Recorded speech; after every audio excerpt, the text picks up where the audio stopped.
gue saranin ayo kita ubah pola-pola yang menjadi kebiasaan atau rutinitas kita. Karena sekali lagi ide berhubungan dengan kreativitas. Kreativitas itu yang namanya sekali lagi membenci keteraturan, membenci rutinitas.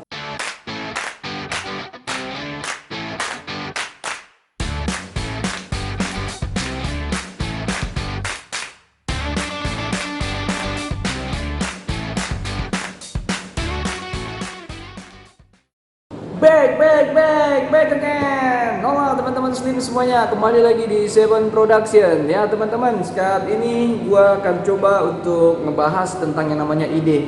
Jadi menurut pendapat gua, ide ini dibutuhkan baik dalam atau di luar kampus. Namun sekali lagi ya kita harus tahu bahwa ide ini sangat penting buat teman-teman mahasiswa karena begitu banyak kegiatan-kegiatan mereka tuh yang harus mereka lakukan. Namun sekali lagi pembelajaran tentang kreativitasan, bagaimana mendapatkan ide ya, ini masih belum menjadi prioritas sebenarnya di kampus. Jadi perlu gue sebagai dosen ya, tenaga pengajar di sini ya membekali dan membantu mahasiswa bagaimana sekiranya mereka bisa mempunyai kebiasaan sehingga bisa mendapatkan ide-ide ya. Namun sebelumnya teman-teman jangan lupa juga terlebih dahulu berinvestasi lah dengan menekan tombol subscribe, share, like dan komennya.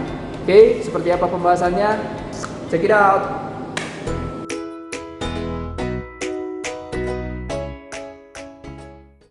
Nah, yang pastinya teman-teman yang lain juga pasti punya cara yang berbeda-beda. Tapi di sini di video kali ini gue berusaha untuk menambah referensi buat teman-teman juga gitu ya. Nah, yang pertama teman-teman menurut pendapat gue yaitu adalah bagaimana berawal dari kita bangun pagi. Nah teman-teman, kalau teman-teman punya kebiasaan bangun pagi ya biasanya itu berdoa dulu gitu ya, habis itu langsung misalnya gosok gigi gitu ya, terus langsung sarapan. Nah gue saranin ayo kita ubah pola-pola yang menjadi kebiasaan atau rutinitas kita. Karena sekali lagi ide berhubungan dengan kreativitas. Kreativitas itu yang namanya sekali lagi membenci keteraturan, membenci rutinitas. Jadi apapun hal-hal yang sifatnya rutinitas teman-teman lakukan setiap harinya, coba itu agak dirubah dulu sedikit gitu ya. Nah contohnya saja bisa jadi teman-teman akan mencoba bangun pagi ya, selain berdoa udah gak usah gosok gigi dulu, jalan-jalan pagi aja dulu ya, jalan-jalan pagi di sekitar perumahan. Atau misalnya teman-teman mau jogging deket area jogging yang ada di daerah teman-teman, silakan gitu ya. Jadi silakan lakukan kebiasaan, lakukan semacam kegiatan di luar kebiasaan teman-teman ya. Setelah itu baru nanti misalnya sarapan. Nah mungkin gosok giginya terakhir setelah sarapan. Silakan sih teman-teman ya. Harapannya adalah kalau menurut pengalaman gua, bahwa gue sering menemukan ya semacam kalau pagi itu fresh gitu ya, dimana kita jauh dari hal yang namanya kebisingan-kebisingan. Nah terkadang di dalam keheningan itu kita menemukan banyak ide-ide yang tadinya nggak kepikiran sama kita ya. Ini bersifat ide apapun saja yang teman-teman coba hasilkan, selama itu berhubungan dengan keheningan, self talk gitu ya, berbicara dengan diri sendiri, terus menyatu dengan alam karena kita menghirup udara pagi yang segar. Ingat, kita butuh oksigen yang segar dan kita dapat di pagi hari, itu akan sangat-sangat membantu membekali kita. Jadi kalau gua sudah menemukan dan sudah sering sekali melakukan hal kayak gini, penting juga buat teman-teman untuk mencobanya.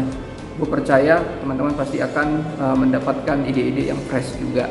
Nah penting juga teman-teman harus ingat ya gue sering baca buku, gue sering juga diskusi dengan teman-teman yang sukses ya, nonton film. Ternyata banyak orang-orang sukses yang menjadi miliuner, triliuner saat ini ya, kebiasaan mereka itu biasanya adalah jalan pagi. Jadi penting teman-teman untuk teman-teman jalan pagi, tidak hanya sekedar karena mencari sehatnya saja ya, namun juga di sana sering sekali ya, jogging itu membuat kita kayak apa ya, berpikir tapi juga beraktivitas lagi, jalan gitu ya tapi berpikir lagi. Ini membuat otak kita jadi bekerja, tetapi benar-benar memang bekerjanya yang sifatnya menemukan ide-ide tadi ya. Jadi teman-teman menurut pendapat gua ini penting untuk dilakukan. Ya pastinya berbeda antara jogging dengan lari-lari kecil ya. Jadi kalau gua sih lebih menyarankan sudah jalan pagi saja, tapi tidak juga harus lari gitu ya.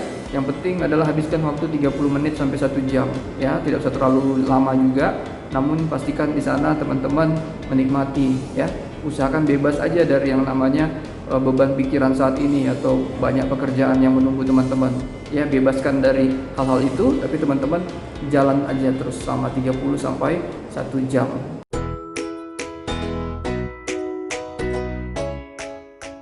Nah, berikutnya teman-teman, kebiasaan gue untuk menemukan ide itu lebih kepada bagaimana pulang dari kantor atau kampus, yaitu dengan arah yang berbeda atau berlawanan. Ya, kita mengerti nih, kalau pulang atau pergi ke sebuah kantor atau tempat kerja, kita akan memilih jalur-jalur yang lebih cepat atau lebih mudah kita tempuh gitu ya. Nah, di sini gue berpikir untuk memberikan saran, teman-teman akan baiknya mencoba jalan atau jalur yang berbeda atau berlawanan ya untuk pulang ke rumahnya. Memang akan memakan waktu lebih lama, memang akan pada akhirnya teman-teman akan lebih panjang dan mungkin lebih capek, tapi dalam hal menemukan ide, capek pun terkadang membantu kita untuk menemukan ide ya. Silakan saja. Jadi misalnya kalau seandainya 100 atau 300 meter atau 1-2 kilometer gitu ya, yang bisa teman-teman tempuh, nggak apa-apa, agak sedikit berbeda jalurnya sampai 6 kilometer. Habis bensin ya sekali-sekali nggak masalah, tapi sekali lagi sering sekali idenya dapat di sana ya.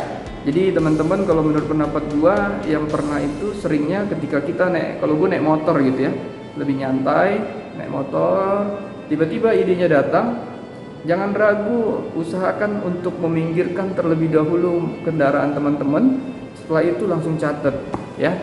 Ini penting sekali.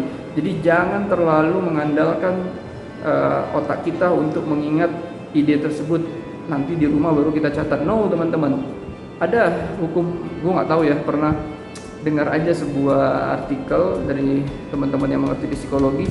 Memang ketika kita mendapatkan sebuah ide dan dalam waktu kurang lebih 10 detik gitu katanya ya, kita nggak mencatatnya ya, atau 1 menit kita nggak mencatatnya, maka ide itu akan lupa selamanya.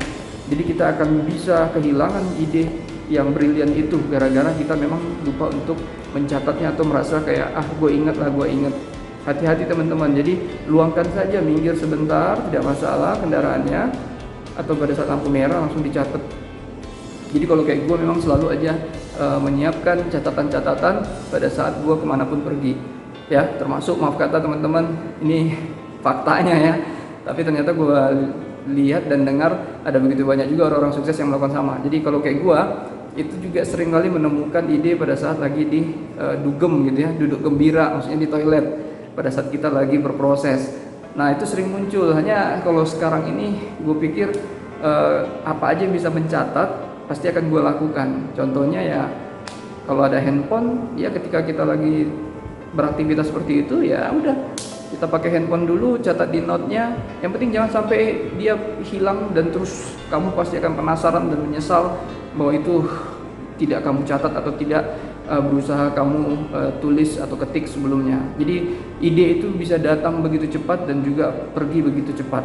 Jadi teman-teman, kita yang harus benar-benar mengerti kemampuan diri kita untuk bisa mengakali kelemahan kita dalam hal mengingat tadi ya. Nah jadi penting buat teman-teman jalan balik dengan arah yang berlawanan ya. Ketika kita nanti melihat suatu pemandangan baru atau tiba-tiba terbesit ide baru, langsung pinggirkan perlahan kendaraan kita untuk bisa kita tulis ya, supaya diingat ke depannya. Karena sekali lagi teman-teman harus diingat, kemampuan otak kita mengingat satu hal atau ide itu tidak lebih kuat daripada kemampuan pensil atau pena dalam hal membantu mengingatnya. Jadi lebih kuat tuh yang namanya alat tulis kita mengingat daripada akal atau otak kita untuk mengingatnya.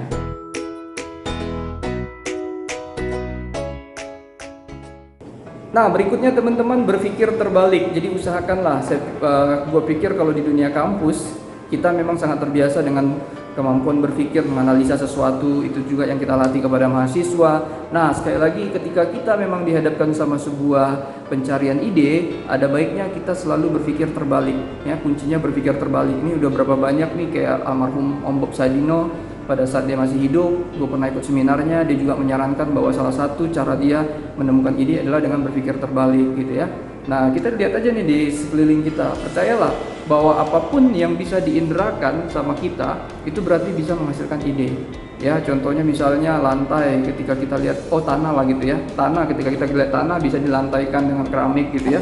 Nah, dengan keramik orang bisa justru membuat alat pembersih lantainya, terus obat pembersih lantainya ya, bahkan bisa menghasilkan sebuah desain template dari lantai, macam-macam teman-teman. Jadi apapun yang bisa kita indrakan itu bisa menghasilkan ide. Nah, hanya di sini penekanannya berpikir terbalik menurut pendapat gua, itu semacam kayak kita menemukan lantai. Apa ya? Warna atau dia punya dia punya model gitu ya yang bagus. Nah, kita bagus juga untuk yang namanya berpikir terbalik. Kalau lantai itu di bawah letaknya, kita lihat apa yang ada di atas, contohnya langit ya. Berpikir terbalik itu sederhananya seperti itu. Berarti kita ambillah motif ya, motif lantai tadi dengan motif langit ya. Itu akan menjadi sesuatu yang menarik juga, karena kok seolah-olah langit ada di bawah ya. Sesuatu yang unik seperti itu, orang pasti akan bertanya dan ingin banyak tahu dan merasa senang saja. Coba aja untuk hal-hal lainnya ya. Berpikir terbalik menurut gua sangat penting, dan sering dalam hidup gua menemukan ide dengan cara hanya membalikkan dari segi fungsi, dari segi bentuk, dari segi keterlihatan atau apapun juga ya. Silakan mencoba teman-teman.